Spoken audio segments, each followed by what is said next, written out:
Fala pessoal, que beleza? Aqui é o Felipe, canal Comunidade do Campo, bem-vindos a mais um vídeo. Fazer o pós-jogo, né? Da classificação do Brasil, né? Brasil 3, Escócia 0.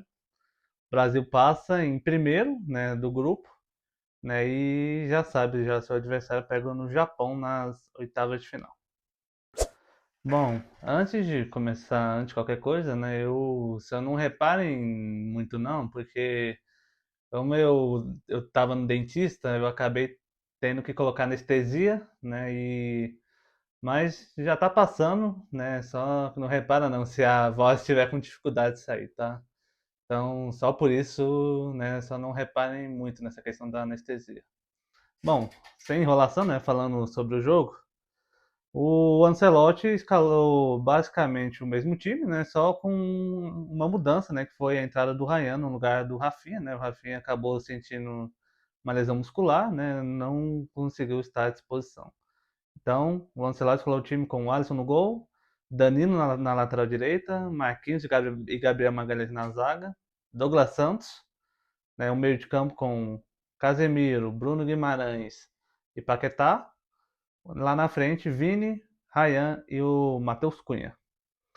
E assim, o jogo começa com uma estratégia muito clara, né, da seleção brasileira, que é que foi o quê? Marcar a saída de bola, né, da Escócia. A Escócia é uma seleção que eu já imaginava, né, uma seleção fraca, né, fraquíssima, né, limitada, né, eles não conseguem ter qualidade, né, para sair jogando. E o Brasil, nos primeiros minutos, né, marcando, né, a saída de bola da Escócia, tanto que conseguiu fazer 1-0 dessa forma, né, num erro ali de saída de bola, né, o jogador da Escócia meio que ele recebe a bola meio na fogueira, meio de costas, né? Ele tenta tirar a bola, acho que a bola bate no Ryan, né? Ele espirra e ela sobra pro Vini Júnior, que ele dribla o goleiro, né? Para fazer o gol, fazendo 1-0 aos 7 minutos. E, né, o começo melhor impossível, né, para a seleção brasileira. Aí depois o Brasil meio que baixou um pouquinho, né? Deu um pouquinho a bola para a Escócia até que tentou jogar, né? Tentou levar perigo em alguns momentos. Só que o Brasil muito ligado, né? Marcando bem, né? Sofrendo um pouco sujo nesse começo. E aí, quando o Brasil retoma, né, essa marcação-pressão já aos 26 minutos do primeiro tempo, o Vini Júnior consegue roubar mais uma bola, né? Só que, né, ele consegue fazer o gol, só que aí o juiz anulou o gol, que ele viu falta no jogador da Escócia, que eu falo, né, um árbitro fraquíssimo, esse tal de César Luiz, alguma coisa lá do México, um árbitro fraquíssimo, né, se você pega o replay, não foi absolutamente nada, né, o Vini, ele consegue ganhar o espaço, né, para roubar a bola. O jogador da Escócia meio que ele se desequilibra, né? Há meio contrário, mas ele se desequilibra, ele tenta chutar meio que o calcanhar do Vini para tentar fazer a falta. Ele não consegue, né? E o Vini conseguiu fazer o gol, né? Só que aí o juiz, né, de forma equivocada, né, ele conseguiu anular o gol, porque para mim é claramente um lance de interpretação, né? Mas enfim, né, o gol foi anulado, né? O Brasil por pouco no fez 2-0. Só que não precisou, não demorou muito. Acho que já aos 40 minutos do primeiro tempo, né? 30 e poucos, 40.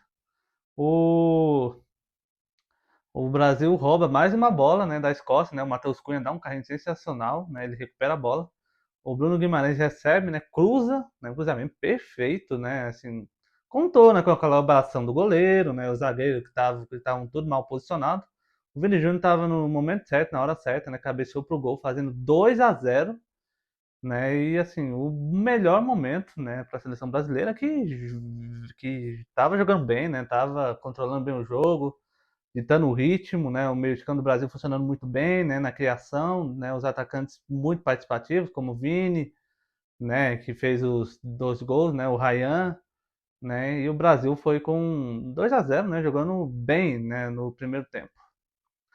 Aí nós vamos para o segundo tempo, né? O Brasil de novo volta bem, né? O Brasil né, consegue, continua controlando o jogo, continua ditando o ritmo, né, da partida e consegue já fazer um terceiro gol, né? Na hora que o Casemiro ele rouba uma bola, ele manda uma bola enfiada pro Bruno Guimarães, né? O Bruno Guimarães recebe. Ele poderia chutar, né? Ter chutado pro gol, né? Ter sido fominha, né? Tentar fazer seu gol, mas não, né? Ele viu o Matheus Cunha passando do lado dele e ele rolou pro Matheus Cunha fazer 3-0, né? Um bom momento ali para a seleção brasileira, né? Que depois, né, a seleção deu uma baixada de ritmo, né? Preferiu já controlar mais o jogo, né? Preferiu mais, né, controlar mesmo, né? Dar uma respirada. Só que a Escócia passou a tentar incomodar mais, né? A Escócia tentando muito bolas, cruzamentos, né? E até em alguns momentos isso funcionou, né? O Alisson, quando foi exigido, foi muito bem. Acho que o Alisson hoje foi um dos melhores, né, jogadores da seleção brasileira, né? Fez defesaças, né, importantíssimas, né, que não deixaram o Brasil ficar em situação desconfortável, né, na partida. E o Brasil ficou lá, né? O Brasil ficou controlando mais o jogo, né? O Vini até tinha criado uma chance antes do terceiro gol, né? Só que o goleiro defendeu, né? Um chute que acabou fraquinho e o Gan fez uma defesa. Naquele chute lá que ele tentou chutar cruzado, e o Gan fez uma defesaça espalmando para escanteio. Né, então o Brasil termina o jogo com 3-0, né, e foi muito importante a gente terminar em primeiro, né, justamente por questão de logística, não pela questão do adversário em si, mas foi muito importante o Brasil ter passado em primeiro, porque o Brasil vai jogar o restante do mata-mata nos Estados Unidos, e que não vai precisar abandonar, né, a sua base que é em Nova Jersey, né, onde o Brasil já está mais habituado, né, onde os jogadores já estão mais acostumados a treinar. Né, se o Brasil passasse de segundo e jogasse no México, ia ser complicado, né, montar uma logística, né, porque praticamente o Brasil ia ter que abandonar, né, a sua base, né, que escolheu concentrar em Nova Jersey. Mas graças a Deus o Brasil passou em primeiro. E ontem nós descobrimos o adversário que foi o Japão. E vai ser um jogo muito equilibrado, né? Não é pra gente ter medo do Japão, tá, gente? O Brasil ainda tem condições de passar. Mas vai ser um jogo mais complicado, né? Vai ser um jogo que vai exigir mais da seleção brasileira, né? Vai ser um jogo que o Brasil vai ter que ter muita paciência, né? O Brasil vai ter que saber pressionar na hora certa, rodar, girar o jogo na hora certa, sabe? Então, assim, o Brasil vai ter que ter muita paciência, sabe? Vai ter que ter muita paciência.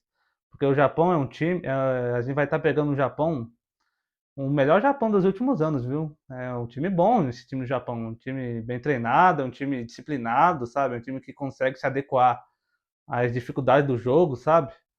E eles estão confiantes, sabe? Você vê nas entrevistas aí que eles deram, né, nas vésperas da partida contra a Suécia, que eles estão confiantes, sim. Né? Se viesse ou não o Brasil, eles estariam confiantes para o Japão ir longe. E tanto que nas últimas duas Copas do Mundo a gente quase pegou o Japão, né? Na de 2018, antes da gente pegar a Bélgica, o Japão jogou contra a Bélgica, só que o Japão perdeu de virada, né? Por 3-2, né? E por pouco a gente não pegou o Japão. E na última agora, né, em 2022, né, que o Japão acabou sendo eliminado para a Croácia e não conseguiu pegar a gente também. Então, assim, é um confronto, é quase que um reencontro, né, basicamente, né, entre Brasil e Japão. É um jogo que a gente vai ter que ter muita paciência, gente. Então, assim, é só o Brasil ter um repertório um pouco melhor, né, que o do Japão, que o Brasil consegue a classificação, né, para as oitavas de final e que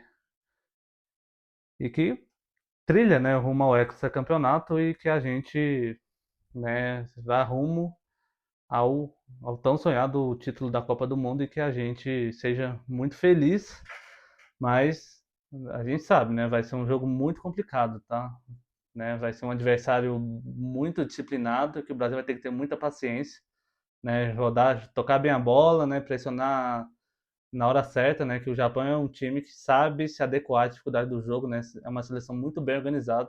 O Brasil vai ter que ter muita paciência para isso. Então é isso aí, gente. Então vamos para cima deles, tá? Para cima do Japão na segunda-feira, 2 horas da tarde em Houston. Pra gente conseguir essa classificação e avançar para as oitavas de final da Copa do Mundo. Então é isso aí, gente. Se não mais vídeos, quem puder, curte, se inscreve no canal e deixe seu like. E siga a gente no Instagram, @Comandante do Campo, e se inscreve no canal. Valeu, gente. Fui.